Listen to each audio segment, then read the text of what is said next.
Bonjour à tous! Dans cette vidéo, nous allons résoudre un exercice type de jury. Les deux exercices semblent similaires, enfin l'exercice en soi le même, mais les réponses vont être différentes et c'est ce que nous allons voir aujourd'hui. On vous dit que A et B sont deux événements tels que P de A c'est 0,3 et P de B c'est 0,8 et on vous demande si A et B sont incompatibles. Je vous laisse une minute, mettez pause à la vidéo pour réfléchir. On a la formule de l'union qui nous dit que P de A union B, c'est P de A plus P de B moins P de A inter B. Peut-être que vous n'avez pas pensé à utiliser cette formule et si c'est la première fois que vous voyez ce genre d'exercice, c'est tout à fait normal.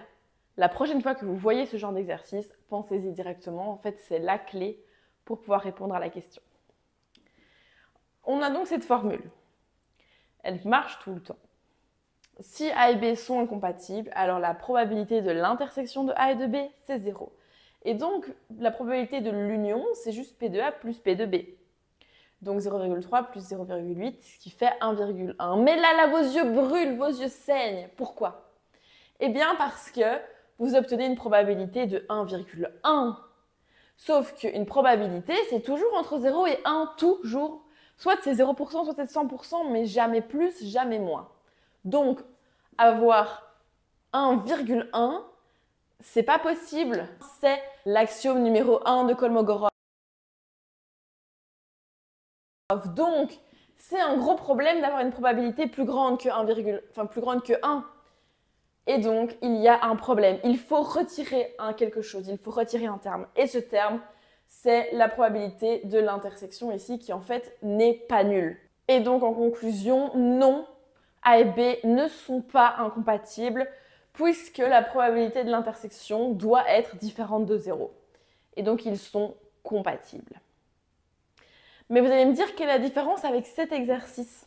Eh bien, dans cet exercice, P de A c'est 0,4 et P de B c'est 0,5. Et ces deux événements A et B sont-ils incompatibles? Eh bien, on ne peut pas le dire. Si on suit le même raisonnement, A et B sont-ils incompatibles? Eh bien, on va supposer qu'ils sont incompatibles, ce qui veut dire que la probabilité de leur intersection, c'est 0. Et donc, on va calculer la probabilité de l'union, qui est juste du coup la somme de P de A plus P de B. Et on a donc 0,4 plus 0,5, ce qui fait 0,9, ce qui est bien plus petit que 1.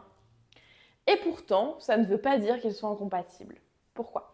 Eh bien, en fait, parce que le fait qu'ils puissent être incompatibles, puisque dans ce cas-ci, ils pourraient l'être, rien n'empêche qu'ils le soient, ça ne veut pas dire qu'ils le sont absolument. Et je vais vous donner deux exemples qui ont ces probabilités-là. Et en fait, dans un cas, ils sont incompatibles et dans l'autre, non. Pour terminer de vous convaincre, dans ce genre de cas, on ne sait pas conclure. En fait, il faut répondre qu'on ne sait pas. Regardons cet exemple. On lance un dé à 10 faces. A, c'est obtenir 1, 2, 3 ou 4. C'est bien 4 chances sur 10 que ça arrive, donc 0,4. B, c'est obtenir 5, 6, 7, 8 ou 10. Il y a bien 5 chances sur les 10 faces que ça arrive, donc 0,5. Eh bien, ces deux événements sont incompatibles. Il n'y a pas de nombre redondant. Regardons le deuxième exemple. Nous avons bien que A qui est à obtenir 1, 2, 3 ou 4 est à 4 sur 10, donc 0,4. Et que B qui est à obtenir 3, 4, 5, 6 ou 7 est bien à 0,5. Parce qu'il y a 5 éléments dedans sur les 10.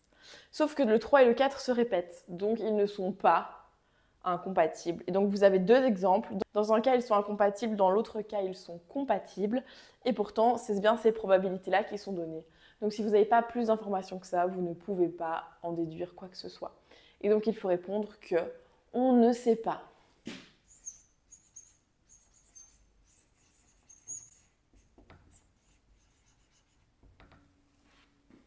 Donc vous répondez qu'on ne sait pas et vous expliquez en donnant deux exemples, un exemple dans lequel ça marche et un exemple dans lequel ça ne marche pas.